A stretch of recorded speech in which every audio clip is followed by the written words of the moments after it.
paz do Senhor, irmãos. Estamos aqui mais uma vez, reunidas para trazer a palavra do Senhor.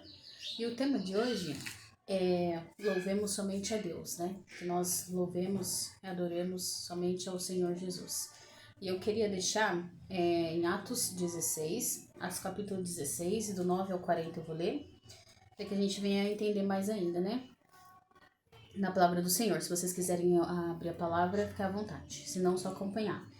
O título desse trecho começa assim: A visão em Troade, pregação em Filipos e conversão de Lídia e dos carcereiros, a cura da pitonisa. E Paulo teve de noite uma visão em que se apresentava um varão da Macedônia e lhe rogava, dizendo: Passa a Macedônia e ajuda-nos. E logo depois desta visão, procuramos partir para a Macedônia, concluindo que o Senhor nos chamava para lhe anunciarmos o Evangelho. E navegando de Troade, fomos correndo em caminho direito para a Samotrácia, e no dia seguinte para Neápolis, e dali para Filipos, que é a primeira cidade desta parte da Macedônia, e é uma colônia. E estivemos alguns dias nessa cidade. No dia de sábado, saímos fora das portas para a beira do rio, onde julgávamos haver um lugar para oração. E assentando-nos, falamos às mulheres que ali se ajuntaram. E uma certa mulher, chamada Lídia, vendedora de púrpura, da cidade de Tiatira, e que servia a Deus, nos ouvia, e o Senhor lhe abriu o coração para que estivesse atenta ao que Paulo dizia. Depois que foi batizada, ela e sua casa, nos rogou, dizendo: Se haveis julgado que eu seja fiel ao Senhor, entrai em minha casa e ficai ali. E nos constrangeu a isso. E aconteceu que, indo nós à oração, nos saiu ao encontro uma jovem que tinha espírito de adivinhação, a qual, adivinhando, dava grande lucro aos seus senhores. Esta, seguindo a Paulo e a nós, clamava, dizendo: Estes homens que nos anunciam o caminho da salvação são servos do Deus Altíssimo. E isto fez ela por muitos dias. Mas Paulo, perturbado, voltou-se e disse ao Espírito: Em nome de Jesus Cristo, te mando que saias dela. E na mesma hora saiu. E vendo seus senhores que a esperança de seu lucro estava perdida, prenderam Paulo e Silas e os levaram à praça, à presença dos magistrados. E apresentando-os aos magistrados, disseram: Estes homens, sendo de Deus, perturbaram a nossa cidade e nos expõem costumes que nós não é lícito receber nem praticar, visto que somos romanos. E a multidão se levantou unida contra eles, e os magistrados, rasgando-lhes as vestes, mandaram açoitá-los com varas. E, havendo-lhes dado muitos açoites, os lançaram na prisão, mandando ao carcereiro que os guardasse com segurança, o qual, tendo recebido tal ordem, os lançou no cárcere interior e lhes segurou os pés no tronco. Perto da meia-noite, Paulo e Silas oravam e cantavam hinos a Deus, e outros presos os escutavam. E de repente sobreveio um tão grande terremoto que os alicerces do cárcere se moveram, e logo se abriram todas as portas, e foram soltas as prisões de todos. Acordando-os o carcereiro, e vendo abertas as portas da prisão, tirou a espada e quis matar-se, cuidando que os presos já tinham fugido. Mas Paulo clamou com grande voz, dizendo: Não te faças nenhum mal, que todos aqui estamos. E pedindo luz, saltou dentro e todo trêmulo se prostrou ante Paulo e Silas. E tirando-os para fora, disse: Senhores, que é necessário que eu faça para me salvar? E eles disseram: Crê no Senhor Jesus Cristo e serás salvo, tu e tua casa. E lhe pregaram a palavra do Senhor e a todos os que estavam em sua casa. E tomando-os ele consigo naquela mesma hora da noite, lavou-lhes os vergões, e logo foi batizado, ele e todos os seus. Então, levando-os à sua casa, lhes pôs a mesa e a sua crença em Deus. Alegrou-se com toda a sua casa. E sendo já dia, os magistrados mandaram quadrilheiros, dizendo: Soltai aqueles homens.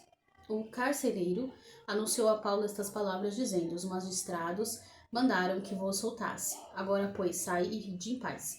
Mas Paulo replicou: açoitaram-nos publicamente, e se sermos condenados, sendo homens romanos, nos lançaram na prisão. E agora encobertamente nos lançam fora?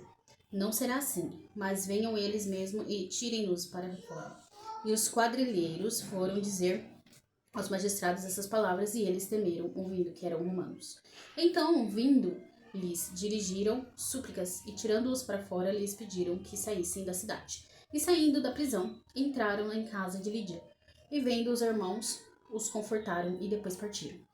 Então, irmãos, em Atos 16, né, eu quero destacar o versículo 25, que fala assim: perto da meia-noite, Paulo e Silas oravam, né, e cantavam hinos a Deus, e os outros presos os escutavam.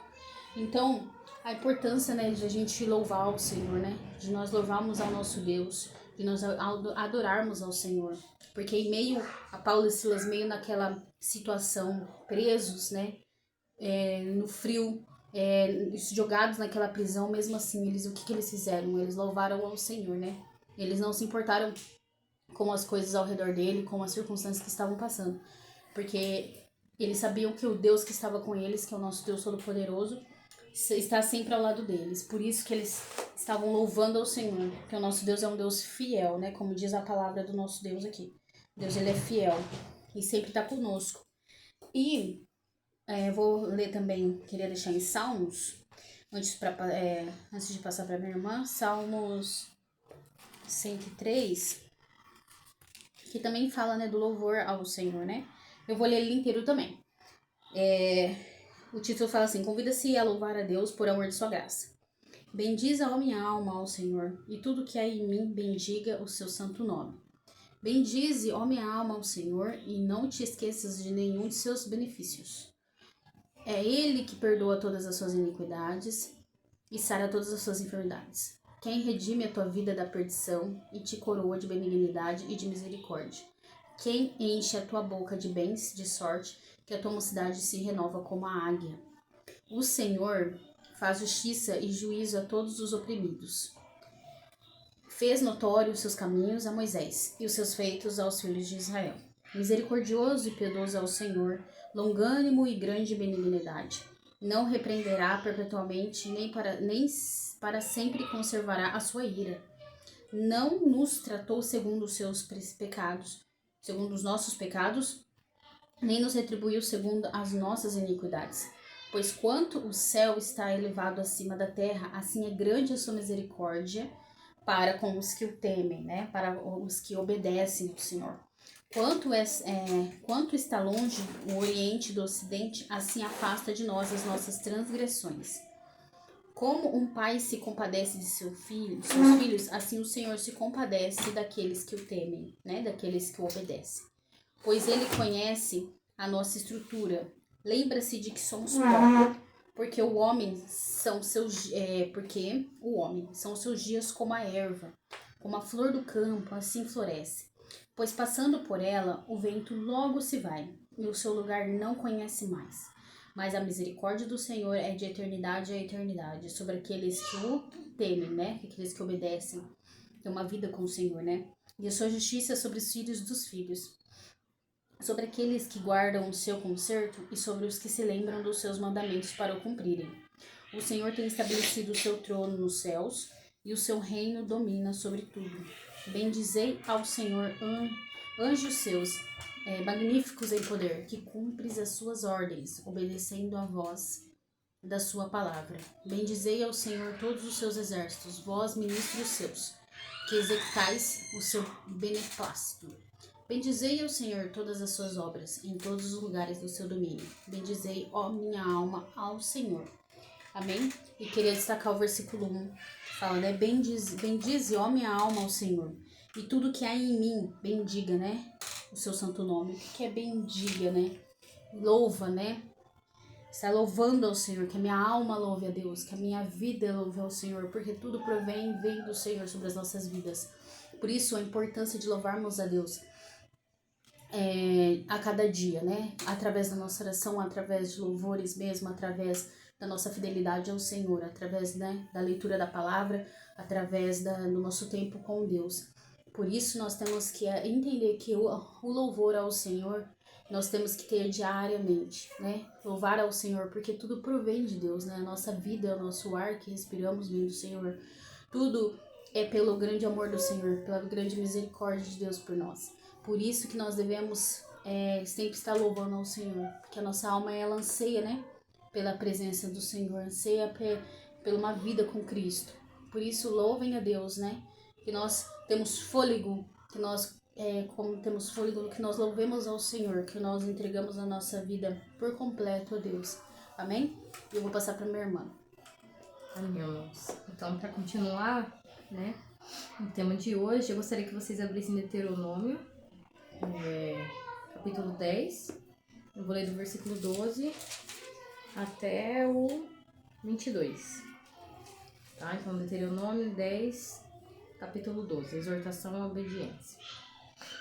Agora, pois, ó Israel, que é que o Senhor requer de ti? Não é que temas ao Senhor, teu Deus, e andes em todos os seus caminhos, e o ame, e sirvas ao Senhor, teu Deus, de todo o teu coração, de toda a tua alma, para guardares os mandamentos do Senhor e os seus estatutos que hoje te ordeno, para o teu bem? Eis que os céus e os céus dos céus são do Senhor, teu Deus, a terra e tudo que nela há. Tão somente o Senhor se afeiçoou dos teus pais para os amar, e vós outros, descendentes dele, escolheu de todos os povos como hoje se vê. Circuncidai, pois, o vosso coração, não mais endureçais a vossa cerviz. Pois o Senhor vosso Deus é um Deus dos deuses, o Senhor dos senhores, o Deus grande, poderoso, temível, que não faz acepção de pessoas, nem aceita suborno, que faz justiça ao órfão e à viúva, ama o estrangeiro, dando-lhe o pão e a veste. Amai, pois, os estrangeiros, porque fostes estrangeiro na terra do Egito. Ao Senhor teu Deus temerás, e ele servirás, e a ele te chegarás, e pelo seu nome jurarás. Ele é o teu louvor e o teu Deus, que te fez estas grandes e temíveis coisas que os teus olhos têm visto. Com 70 almas os teus pais desceram ao Egito, e agora o Senhor teu Deus te pôs como as estrelas dos céus em multidão. Então aqui, irmãos, aqui ele tá falando, né, para o povo naquela época, né, mas para nós também, porque a palavra do Senhor, ela é viva e eficaz, né, que nós devemos louvar ao Senhor, que Deus tem que ser o nosso louvor, né, e nós temos que servi-lo e amar de todo o coração, de toda a alma. Então, o que Deus quer de nós? Verdadeira adoração, irmãos, que nós o adoremos em espírito e em verdade, todo o nosso coração, alma e entendimento. Ele não pede nada disso, ele não pede nenhum sacrifício, ele não pede nenhum suborno, porque ele não é um Deus de suborno, que você acha que você vai comprar Deus por algum motivo, ou te dou isso para você dar aquilo, barganha, ou vou comprar um pedaço do céu. Isso não existe, irmãos. Salvação, ela vem pela graça, isso não é mérito nosso, isso é um dom de Deus. Então, nós não vamos conseguir comprar Deus, não se compra Deus, né? Nem suborna Deus, né? Porque Deus é um Deus de justiça, né? Ele faz justiça. Aí aqui tá falando, né? O Senhor teu Deus temerás, ele servirá, ele chegarás, pelo teu nome jurarás, né? Então ele tá falando que nós devemos nos achegar a Deus, nós devemos estar completamente à mercê da vontade do Senhor, né? E aí ele fala, né, que ele faz o que ele quer e da forma que ele quer, né? Que na época lá o povo ele era só 70 pessoas e depois Deus os multiplicou, como ele disse para Abraão, né? Você pode contar as areias os grãos de areias ou as estrelas do céu, assim será a sua descendência, né? Que não se pode contar, né? E nós somos a descendência, né, de Cristo, né? Somos eleitos pelo Senhor. E para continuar, gostaria que vocês abrissem em 1 Pedro. eu vou ler o capítulo 1. 1 Pedro, capítulo 1, eu vou ler do versículo 3. Bendito o Deus e Pai do nosso Senhor Jesus Cristo, que segundo as suas muitas misericórdias nos regenerou para uma viva esperança, mediante a ressurreição de Cristo Jesus dentre os mortos, para uma herança incorruptível, sem mácula, imarcessível, reservada aos céus para vós outros, que sois guardados pelo poder de Deus, mediante a fé, para a salvação, preparada para revelar-se nos últimos tempos. Nisso exultai, embora no presente, por breve tempo, se necessário, sejais contristados por várias provações, para que, uma vez confirmado o valor de vossa fé, muito mais preciosa do que o ouro perecível, mesmo apurado por fogo, redunde em louvor, glória, honra na revelação de Jesus Cristo. E quem, não havendo visto, a mais, no qual, não vendo agora, mas crendo, exultai com alegria indizível e cheia de glória, obtendo o fim de vossa fé, a salvação da vossa alma. Foi a respeito dessa salvação que os profetas indagaram e inquiriram, os quais profetizaram acerca da graça, e vós outros destina. Investigando atentamente qual a ocasião ou quais as circunstâncias oportunas indicadas pelo Espírito de Cristo, que nele estava, ao dar a antemão testemunho sobre o sofrimento referente a Cristo e sobre a glória que o seguiram. A eles foi revelado que, não para si mesmo, mas para vós outros, ministravam as coisas que agora vos foram anunciadas, por aquele que, pelo Espírito Santo enviado dos céus, vos pregassem o Evangelho. Coisas essas que os anjos anelam perscrutar, né? Aí, para continuar, eu vou ler a continuidade no 13, que fala sobre a santidade na vida. Por isso, cingi-vos o vosso entendimento e sede sóbrio. Esperai inteiramente na graça que vos está sendo trazida na revelação de Jesus Cristo.